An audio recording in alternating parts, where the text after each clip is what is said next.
Hi everybody. Now we're going to talk about ECE 249 project number 3.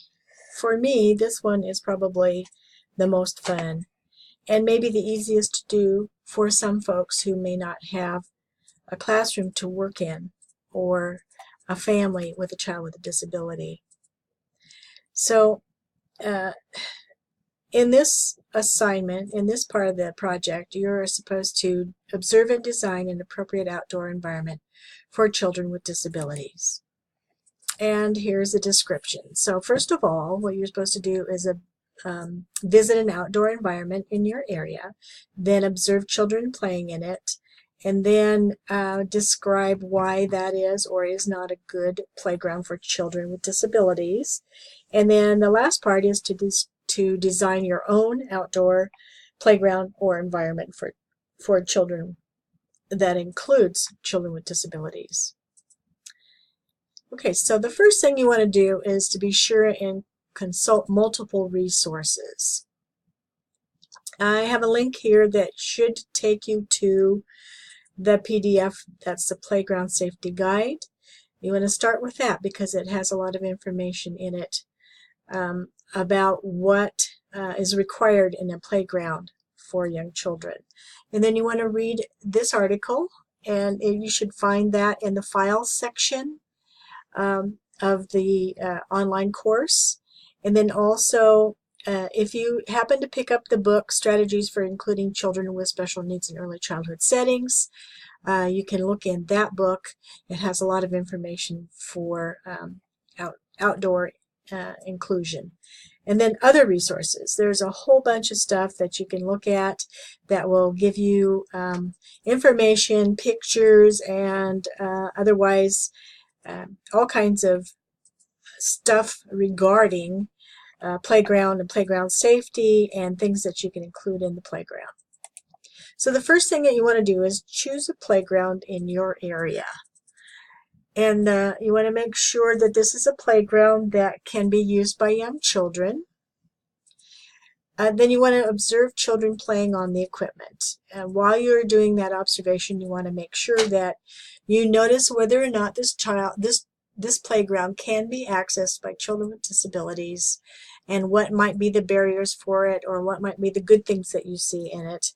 And then based on your research, you want to make sure that this is either appropriate or not appropriate for children with disabilities, and be sure that you can explain that clearly and write about that, okay?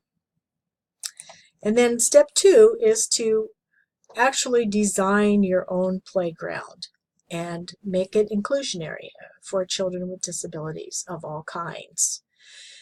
But there are 3 distinct areas that I want you to look at: visual impairment, hearing impairment, and a child assigned to a wheelchair.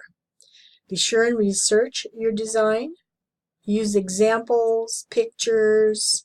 There are a lot of people online that would sell you equipment, so there's a whole bunch of stuff online that you can look up and find particular equipment, pictures of apparatus that you have chosen. Make sure that you explain when you write how you've made the choices, what kinds of choices you've made, and why. Include a budget or a cost if you like. And actually, as far as budget goes, the sky's the limit for you, so you can chalk up the dollars if you like, but you can also include a cost if you'd like to. Include a drawing or diagram or a blueprint of the playground. A hand drawing is fine as long as it's nice and neat and easy to read and describes completely how you would lay out your playground. You want to make it inviting and exciting for young children. Make sure that there are shady areas as opposed to having it all open, especially in our part of the country where we have sun quite a bit, and it is also very hot, and equipment can get hot to the touch.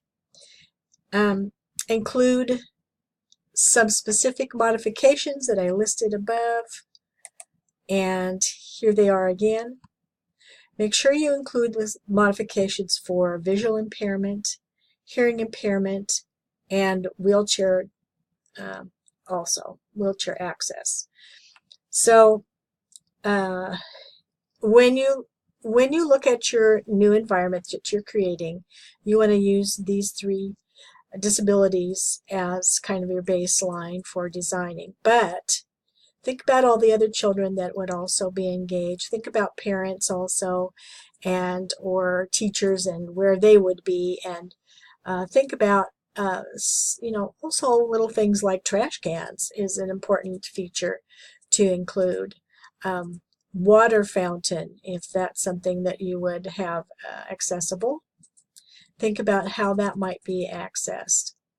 So even though this looks like maybe the simplest of the 3 projects that you might complete, it has a lot of pieces and parts, and it also has quite a bit of forethought required. So you need to do some planning. So if you're waiting until the last minute to complete this, it certainly can still be done. But don't try and hurry it up and eliminate the important things that would be included. Okay? So as always, for each of these 3 projects, you need to have at least 500 written words.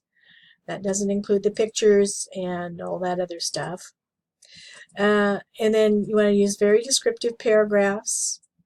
You want to be creative and original, so include photographs, include diagrams, include all of those things that help it be interesting. If you use something like PowerPoint or something like that, it's really a format that helps the person who's reading to be more engaged in what you've done. So think about that. You want to be sure and connect to the coursework, and this is a really important one for me. I want to look to see how you will connect to the information that you have learned during this course by using references to the text and other sources that we've had throughout the course. You want to reflect on your own process in doing this project. Think of it as a journey. Describe to me how that was for you. And then, as always, you want to use correct spelling and grammar and complete references. And at the end, do a complete separate bibliography. And that would be just a list bibliography of the sources that you've used. You may also use those sources in the body of your work, but I also want a separate bibliography listed out at the end. Okay? And I think that this is a very enjoyable project, so I hope that you enjoy it as much as I enjoy reading them. And I look forward to seeing what you have to post. Thank you.